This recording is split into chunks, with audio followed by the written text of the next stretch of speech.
Hi, guys. It's Wednesday. Wednesday is usually called Hump Day, but we're all kind of like in the same place. But it's April 29th. 2 days from now, it is May. Can you believe that? It's May already? Kids in college would normally be graduating right about now. I've done a lot of commencement speeches, which is fun. I've also noticed a little jumping with this Facebook Live. I'm not exactly sure why. I've checked all the different chords. So I see it's still doing it. So I'll check everything again today. All right. We already have like a whole bunch of you here. Hi, Cheryl from Cooper City, Florida. Waiting to see Elise. Woo-hoo-hoo. Debbie Bierman, another one of my best friends and longtime. Notice, Debbie, I don't say oldest anymore. I've replaced that word in my vocabulary, but you were my assistant for many, many years. Denise. Hey, Denise Parsons, you're joining us from the UK. I have to practice my finer accent. I love hearing you guys from the UK talk. Hi, Beth. Happy to have you with us again today. And Ramon from the Philippines. Christy Getch, good morning. Lindy Stable from Long Island. Cindy, you're from New Jersey. Anna Sewell from Reading, Pennsylvania. Donna Herman. Hey, Vincent, you're with us from New York City. Philip, hi. Is it Carrizales? It's hard sometimes. Oh, look at this. Judy Hinckley Borden from Roseville, California, and I'm from Fair Oaks, California. They're both like suburbs of Sacramento, but Roseville and Fair Oaks are like next to each other. All right, boy. Okay, so we got over 100 of you. I'll get to the business of the day. It is April 29th. Remember, I told you that that's International Dance Day. I don't know if you've done it yet. I'm not asking you to pour a bucket of water over your head or anything, but ice water, remember that challenge? But just to put some music on and, get up and dance a little, or as my kids would say, get down. I won't embarrass myself. Some kids, I'm amazed that my teenagers, when they dance, they look so cool. They're amazingly cool. And how did they get that way? Because dancing is not particularly my forte. Apparently, I'm good at talking. Could you tell? So anyway, but let's try to do it. You could, hey, if you and your husband are still speaking, put on some slow music and maybe dance a little. Wouldn't that be nice? And if you're not speaking, you can put on and turn it up. You're so vain. You think everything is about you. If you have little kids, they'll dance with you. If you have teenagers, not so much. You'll get an eye roll and a whatever, right? So anyway, how amazing was Charlie Gibson yesterday? He's just such a great guy. And thank you all for giving your comments. I said to Charlie and his wife, Arlene, you have to go back and rewatch it. And you have to, hold on. And you have to go back and read all the comments because they were so wonderful. Thank you, everybody. But we're going to keep dishing about GMA, I guess in particular about me today. You always have a personal assistant. And a personal assistant, what they do is they basically run your life. They manage your life. They keep you in order. They make sure that, they handle all the incoming offers and requirements of you. And they book all my speeches and my appearances. And they make sure that the airplane tickets are in order, except not now, obviously. So the first one I ever had, though, her name is Elise Silvestri. She started working with me in the late 70s, 78, 79. GMA went on the air, I think, November 75. I was a reporter anchor at Eyewitness News, and I wasn't full-time with GMA. I didn't have an office and an assistant. So I got Elise as a college intern, and she was in her last year. And all of a sudden, 1980, about March, April, May, they told me that they wanted to hire me as a full-time co-host. I'd go away, have the baby. Jamie was born on the 4th of July, 1980. And then in the fall, they wanted me back in that seat as the fall season started. So it was kind of obvious that I would hire Elise. She didn't even have to go out and look for a job after college. So we haven't seen each other since March 10th, the day the book came out. It's strange, isn't it, right now, how we can't actually see in person our friends, our colleagues, because she's been with me on and off for years. She went off and produced Sally Jesse Raphael and Wendy Williams and Isaac Mizrahi, all these other shows. But she always comes back with me every now and then and works with me. And she's been working with me on the PR for the new book. Oh, absolutely. Time that gives me the impetus for a shameless book plug. Why did I come into this room? Have you said that to yourself yet today? Usually by this time of day, I've said that to myself at least one time, at least. But I do think that I write about friendship and the power of friendship in the book. I think it's chapter 22. I called the chapter Friends Are Therapists That You Can Drink With. Come on, it's true, right?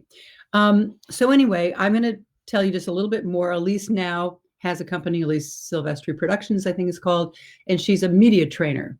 So if you want, maybe you wrote a book, maybe you're a lifestyle expert, maybe you're a great cook, whatever it is, but you don't really know how to be on TV.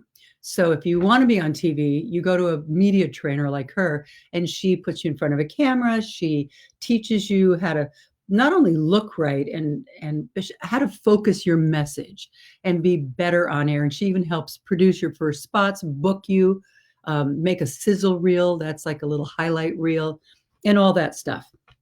So, Holly Parker, she was on with us on Monday. She got media trained by Elise, and she did a good job, didn't she? So Elise tells me that she's going to tell you guys things that you don't know about me. We're going to see just how good a friend she is. We've been friends for over 40 years. It is a long time, isn't it? All right, let's say hi to her. Hello. Hi. How you doing, Elise? Hi. Oh, you know what? I forgot to show them. Say hi. Hi, everybody. Shout out. Let's see. Bonnie, Jake, Deb, my Jake. Okay, so I forgot to show them pictures. So I'm going to show them. Okay. When you met me and we were doing spots, and every now and then I'd sit in, 1978, 79, I was this pregnant. Look at that. Look at that outfit. Like, I actually went on the air in that gigantic jumper, and I cut my hair short, which was like the biggest mistake in the world, because I looked like I had a big head, a little head in this big body. And I posed for a picture in that dorky thing. Then obviously when I came back, I, was out of the jumpers. That was, I think, first day. Elise was there with me, first day with little Jamie. And here I am up by my dressing room. You see it says Joan Lunden. But I want you to know that Jamie had her own dressing room. Yes, she did. There it is. You see, look at the sign on the door. It says Baby Jamie right there. And then we would go back to the office. Okay, and that's when we absolutely knew nothing. I knew nothing about changing a diaper. I knew nothing about being an assistant. Here we are, baby bedlam. I was obviously getting ready to do an interview. There's a hairdresser doing my hair, and Elise and me probably saying, what are we doing? Because we did not know what we were in for. So that was the first day. And here was Elise with me the last day on GMA. But, when remind me of how you got to be my intern. I was in my last semester in college, and one of my professors, Nancy Kaplan, was the stage manager at Good Morning America. So she invited a few of us to come see the show. And at 5 o'clock in the morning, which I got to tell you is tough. I don't know how you did it for almost 2 decades, truthfully. She invited us to come see the show. And then I got hired as an intern. And for the entire semester, I went to no classes. I got 15 credits and graduated. And when I graduated, yes, I got a job. You didn't have to go out and look for a job. I know. It was amazing. And I had been doing some of your researching on your the pieces I did. Before you became co-host, and then here we are, we're in your office, there are meetings, there are all sorts of things that are going on. So every day I did what we called a Jamie fix. Yes, so tell them what that was. Okay, a Jamie fix was I would take Jamie out of her swing, which by the way we had to wind ourselves. Wind it up manually to swing for 10 minutes. Exactly. And I would pick up Jamie and we'd walk around the floor. The editing suites were up on the same floor that we were on, and if a door was open, I'd peek in, and then an editor would see us and jump out of his or her seat and come and say hi and talk to Jamie and maybe sing a little. And it kind of made everyone feel great, no matter what department I went to. Writers, bookers, producers. And it was so nice because it kind of gave everybody a little break. Yep. When they'd see beautiful Jamie. And people felt good about it. And it brought a smile to their face. Here are a couple of people. Linda Richmond from up in Canada. She says, "Oh, I remember those jumpers. I had a white one. Can you imagine wearing it in white? Right. Because it was my uniform because I worked in a hospital while I was pregnant." And here's Kimberly Ann saying hello from Michigan, and Amy Gilden saying, "I need a swing and I need a fix also." So listen. All right, text me. I'll let you know. You left me at one point, but not, 8 years later or something. You said, I went to college to become a producer. So you went off to start producing first at Eyewitness News, and then you came back because you had a baby. And yes. I was doing a show in addition to Good Morning America called Mother's Day. And it was pretty remarkable for me because here I am. Yes, I became a producer, but I was also becoming a mom with my daughter Amanda for the first time. And what you did was really remarkable because you said to me, "Oh, bring Amanda to work with you." Okay, how could I not say that? Okay, wait a second. Can you see her? Can you see? Oh, so that's you in the office. At our offices, and look, there's Amanda in her little playpen. She was in her playpen. How cute is that? She was in her playpen, and I did my work and had my baby come to work with me for the first 18 months. And I remember having a sign on my door that said, "Nursing mother at work." So if the door was closed, women knew they could come in, but men couldn't come in. And that's the same thing we did at Good Morning America. We had that sign there. Yes. Okay, so you've been talking about some of the things. You've had fantastic assistants through the years, but also you really get to know somebody when you spend a lot of time with them and you travel with them. So I have a couple things to share, if that's okay with you. Okay. Are you ready? Says, yeah.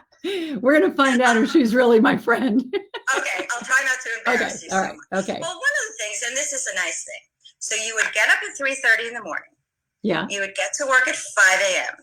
You would be bringing a baby to work, so you were studying your research, and you had Jamie, who had her own dressing room, but still. And I had a baby nurse nanny that would come in, but she didn't come in with me from my house. She came in and met me there. So if she was late, I had Jamie in my lap. They were doing my hair and makeup. I was reading the script. The producer was coming in and getting us ready to go on air live for 2 hours. Sometimes a little chaotic. And then you'd go back to the office and we'd do work and you'd prepare for the next day, working with producers. At the time, press was obsessed. And then you'd leave. And then what always knocked me out is that you'd go to the grocery store on the way home and you would cook dinner. I'm like, aren't you tired? And people must have thought that you had a lot of people working for you. Oh, yeah, staff. Staff, right? You didn't. You were home. You had a new baby. You were working, and you cooked delicious dinners at night. The hardest part was that I was up during the night also because I was breastfeeding. And that's also how I got ABC to let me bring Jamie to work with me, because they said, we want you back. It's fall season. We want you in that chair. And I said, okay, but I am breastfeeding, which in those days, you weren't even allowed to say breastfeeding on television. And I said, you can't breastfeed and not bring your baby to work with you. So they said, okay, fine, bring her. It was like anything to get me back in that seat. But it also meant I was up during the night. So that being said, we used to go out to dinner every Friday night with our then husbands. We lived a couple towns away from each other, and we'd go to dinner. And we'd be having our salad and sitting around and talking, and suddenly we'd look over at you, and your head was either up and your eyes were closed and you were sleeping, or you literally would put your head down as if you were toasted. Come on. Sometimes I got to the point where I would be able to just sit there like this, and were my eyes closed? I guess I didn't sleep with my eyes open, but all of a sudden I would realize, wait a second, I've been asleep. How long have I been asleep? Did they notice? And sometimes you would all be like, you would take bets. Is she going to fall asleep during the entree or during dessert? Or is this a Friday that she's going to be out during the salad? Well, I guess I did do this. Exactly why we went out on Friday nights. I guess it was our routine, so we just did it. But then what we started to do was we'd sit all the way in the back of the restaurant so that your back was facing the restaurant. Right. So nobody would see, nobody else, you guys were fine, but so no one else would think I was just bored with you all. Well, then we'd wake you up, like give you a little gentle, nudge, and then probably eat fast, Oh, okay. So next thing, I've kind of been deciding, like, I don't know if I should tell this, but anyway, I'm going to. Don't get mad at me. After you got divorced, the tabloids were crazy obsessed with you. Yeah, they were. They used to write who you're going out with, and also sometimes about people that I didn't go out with. Right, but here are a couple people that you did go out with that I remember, but... Wait. Should I not tell? No, I'm going to. Actually, there were two guys that I remember in particular. One was Andre Agassi. Come on, the press never knew that. Sorry. And then the next one actually was Kevin Costner. Well, I can neither confirm nor deny those reports. Okay.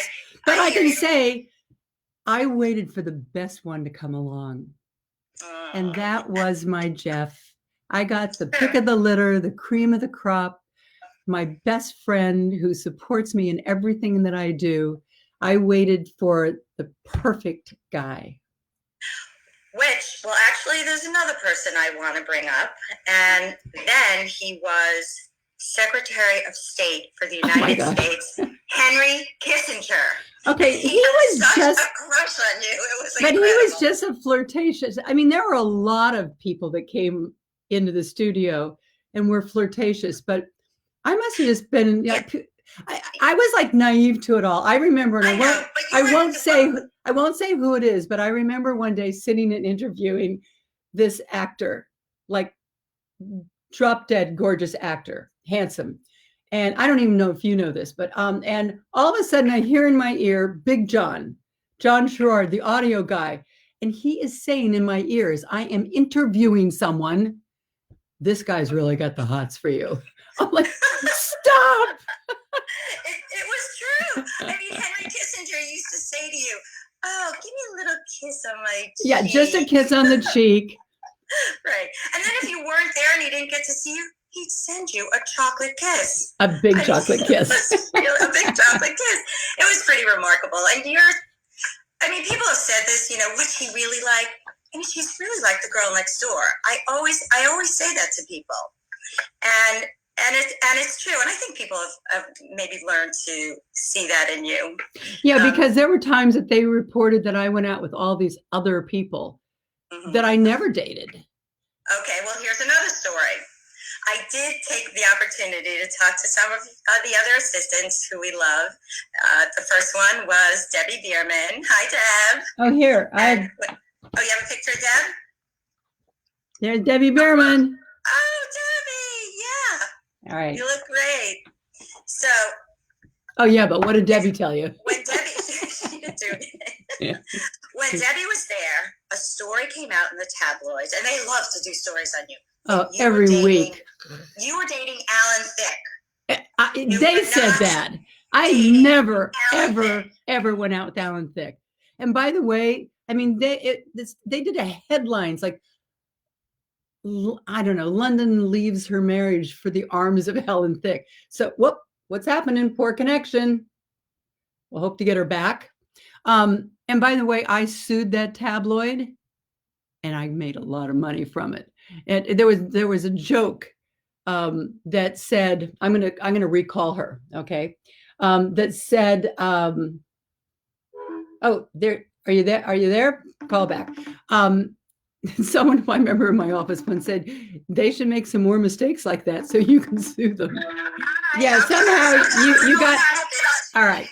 So I charged on everything. Okay, so did you tell the Debbie story of when they said you went out with Alan Thicke? Oh, yes, I did say that, which was totally untrue. And by the way, I remember when they said, we're getting a little feedback now somehow, but they said I went out with LL Cool J one time, that I was in LA at a party and left in the stretch limo of LL Cool J.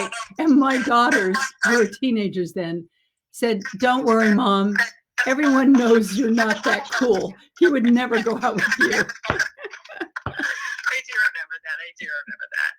Okay, all so right. Next, I'm afraid to ask what's next. Okay, so next I spoke to Jill Seekerman. Hi, Jill. And we had fun. We had a long talk. And here's Jill and me in my dressing room. We're probably getting ready to go down to all the designers in New York and try to get me new clothes. Jill was with me for a long, long time. Okay, so when I spoke to Jill, she said, when I think of Joan, I think of a Virgo's Virgo. And what she meant by that is she would come to work at 7 a.m. on a Monday morning. It wasn't 5 a.m., but 7 a.m. is pretty early for most of us. And she would come to work and she would see all the lists that you had created. You are a list maker. So yes. She said, your lists would have lists. And she knew she had what she was going to do for the next 6 days. Well, that's how I have retained my sanity over the years, is being incredibly organized. And I'm still that way today. In a million years, I always carried around first a Filofax, then a day runner. And I never believed that there would be a time when I would actually transfer that day runner into my phone. And while I hate phones for so many reasons, I also couldn't live without my phone, and everything's in here. And my calendar, what was the movie that I just saw that I watched Little Fires Everywhere. If you haven't seen it, you should watch it. I think it's on Hulu. And Reese Witherspoon's character, who's like this like OCD character, has this calendar in her kitchen, and it's got all these little sticky notes and all these different colors. And everyone that was watching with me said, oh my God, look at that. And I'm thinking, oh my God, my calendar is color coded. That's like what it is. And it's still like that today. It's just on the computer. Okay, so Debbie told me another story that was kind of a nice story. Okay, so even though you would sit every morning and speak to millions of people from 7 to 9, speaking to a live crowd made you nervous. Oh, yeah. Back in the day. Yeah. Back in the day, I mean, I know it's a love of yours now and it's a passion, but in those days, it was pretty new for you. So what Debbie used to do, which is really nice, is she would find a middle seat somewhere in the smack in audience. The middle of the wherever we were. And she would look directly at you. So I'd see her. She would smile, so you could see a friendly face. You know, this is funny because I always used to get asked to go and, they always wanted to give you an award. That's how they got you there. So you'd go up and accept the award and talk. PhD, And exactly. I would do anything to get out of going and having to make a speech because I would get so nervous and my whole chest would get all like red and I am a walking example. Oh, wait. And when I left Good Morning America, I decided to get over it. So I went on tour with Tony Robbins. He asked me to go on his speaking tour. And I did that for 2 years. Every month we'd be in another big city at another huge auditorium because he would have like 24,000 people. And in the beginning, it was almost surreal.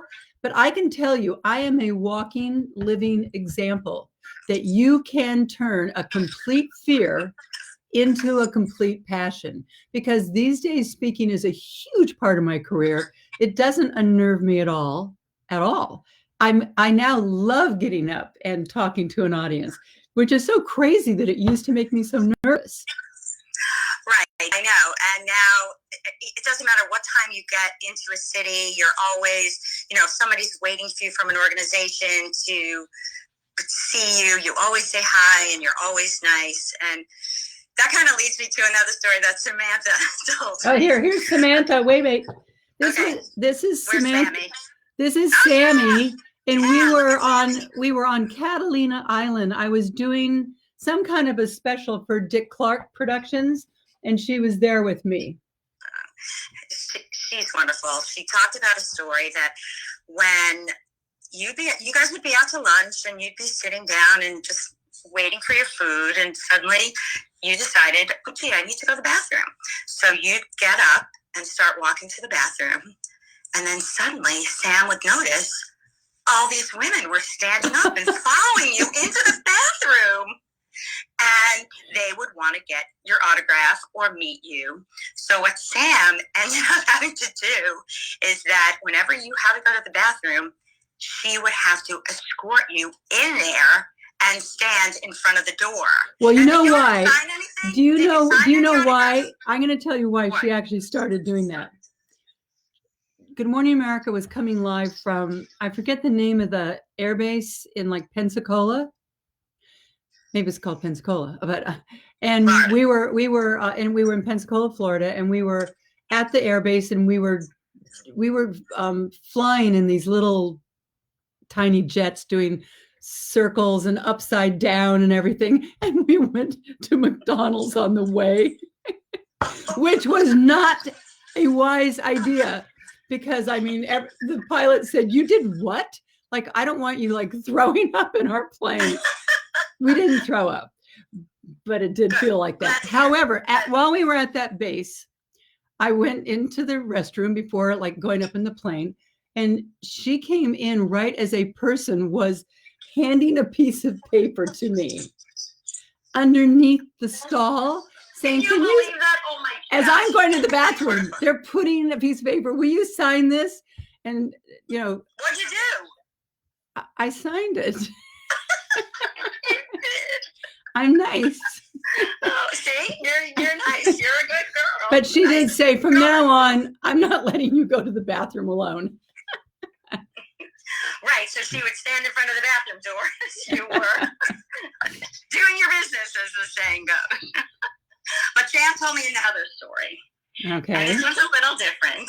She actually takes responsibility for this, but it ended up to be a good thing.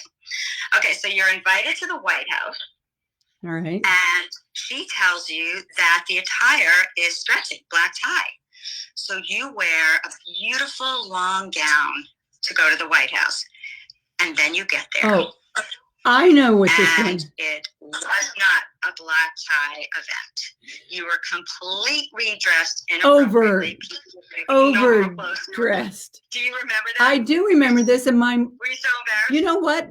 I think what she's talking about, it was the very last party that George and Barbara Bush had. It was a Christmas party, a holiday party, but it would in essence be because he lost that election.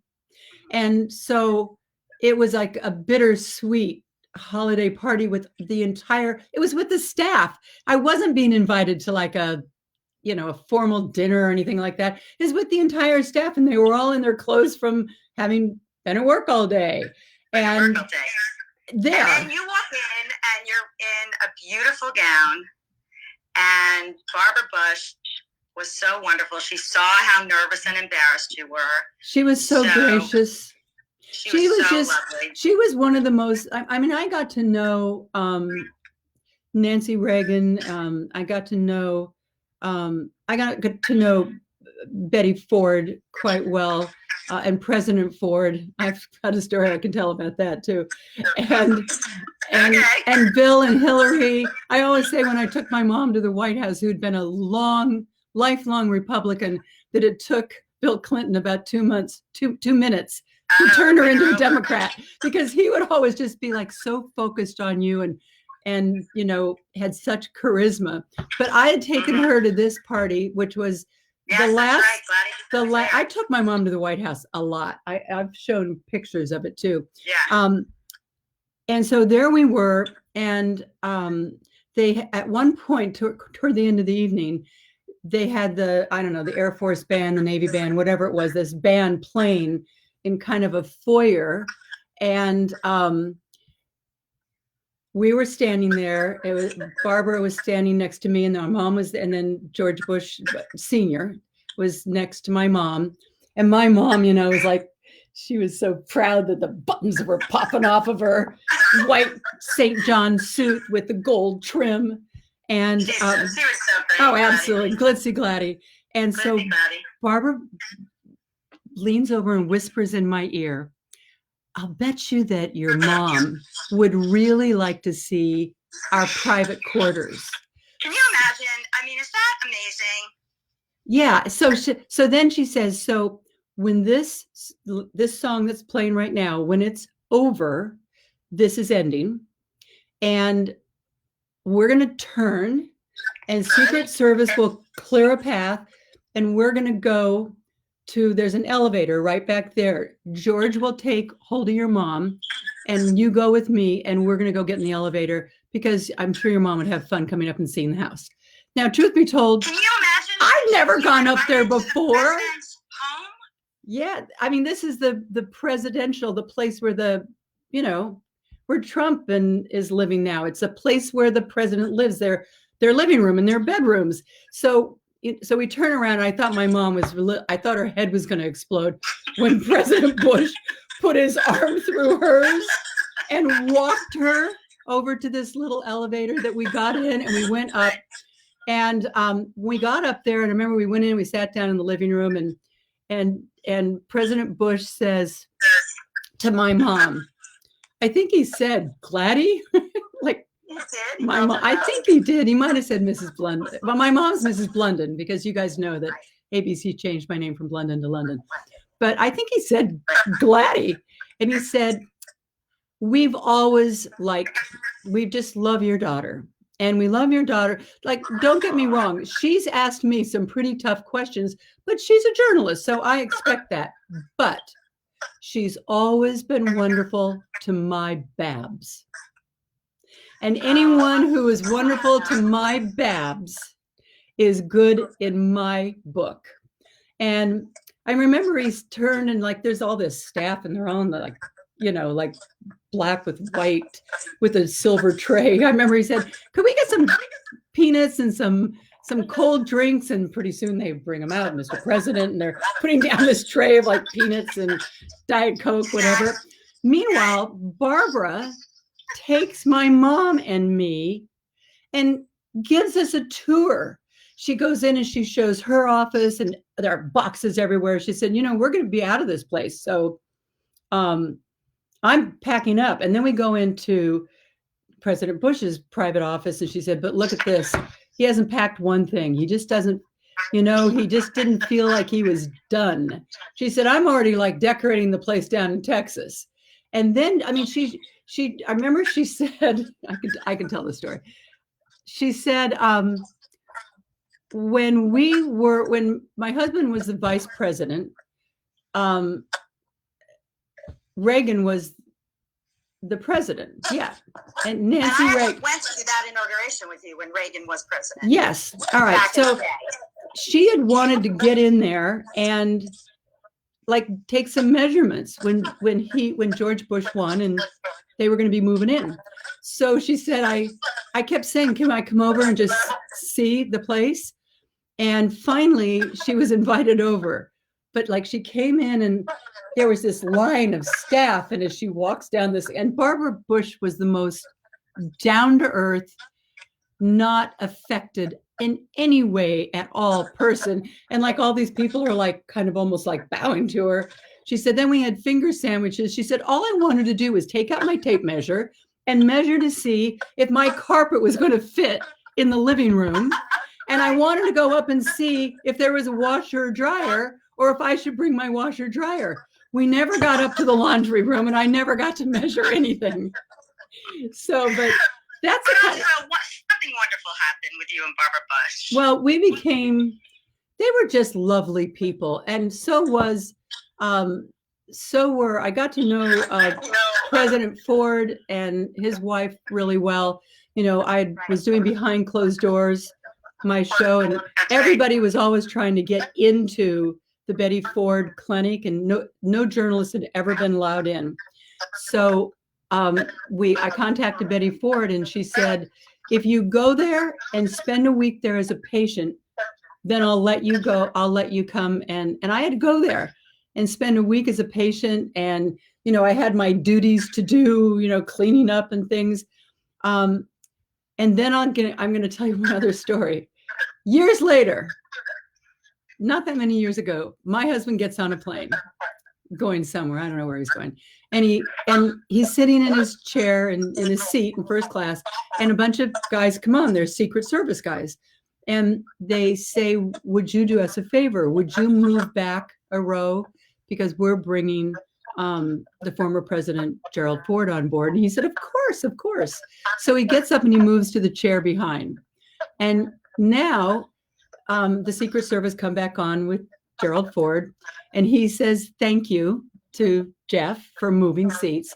And now pretty soon he turns around. And I don't know whether Jeff said, I think, you know, my wife, Joan Lunden. And so he then turns around and starts, I just think Joan is just the greatest person. Now Jeff's on the phone with me saying, guess what just happened? And he says, are you on the phone with her? And Jeff said, yes. Now, I was in a store in Greenwich called Threads and Treads that sells primarily like running clothes and sneakers and bathing suits. And I was looking for a new bathing suit for the summer. I was in this little tiny dressing room, and there's like 3 little dressing rooms, and they have like saloon doors, you know, but it's tiny. Right, sure. And I'm in there in between trying on bathing suits, if you get my gist.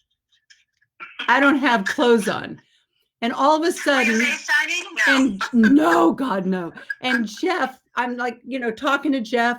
And all of a sudden I hear, hi, Joan, it's President Ford. I'm thinking, oh my God. I was so embarrassed. And of course it was just a phone call, but it's just one of those stories that you can't really go and tell people, except I just told you all, didn't I? Exactly. Well, you know what's interesting to me? That all these years, you know, Deb, Jill, everybody, all of us, we're all still friends. You're still good friends, close friends with everyone with whom you've worked. I mean, it's really an interesting thing.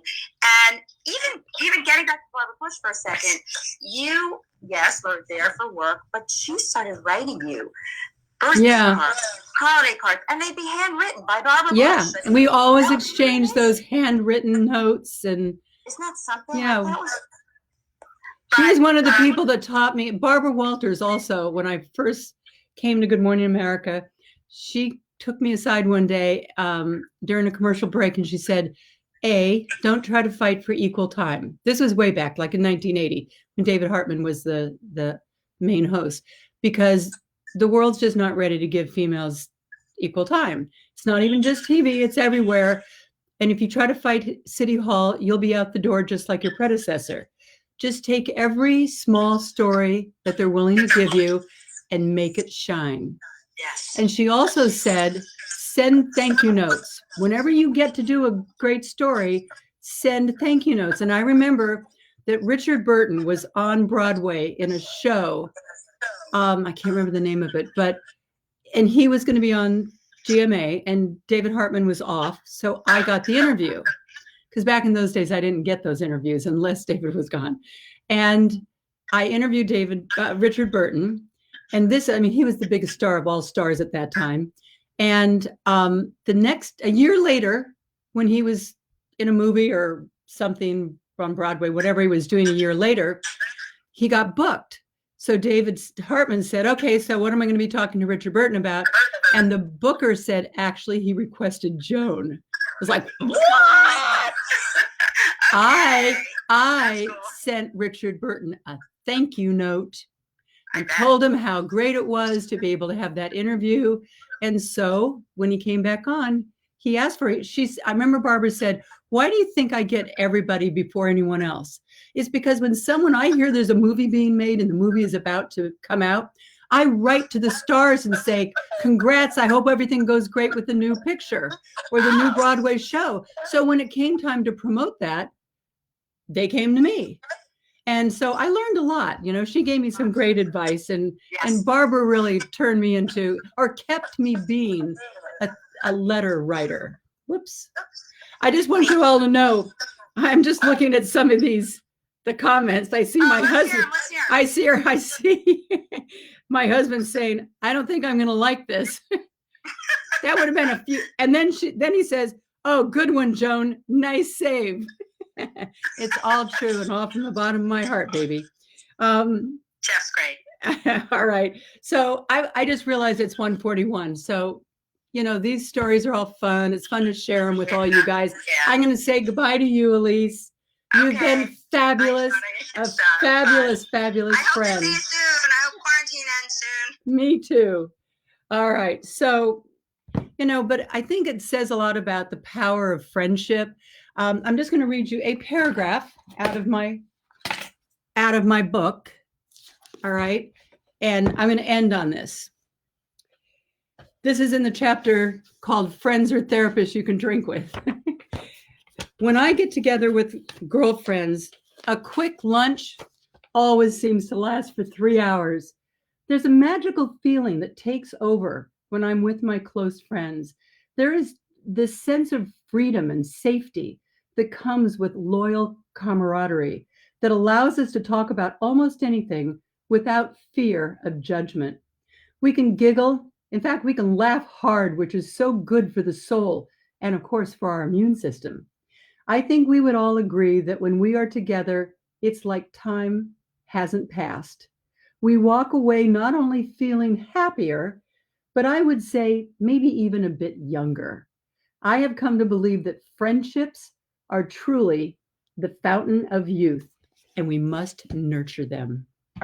All right, guys, my friends here on Facebook, I will see you tomorrow. I think we might have Spencer Christian here tomorrow, either tomorrow or Monday. And Lisa Gibbons, just such a great, great gal. Love Lisa. She's going to be here with me on Friday. So namaste. I will see you all tomorrow.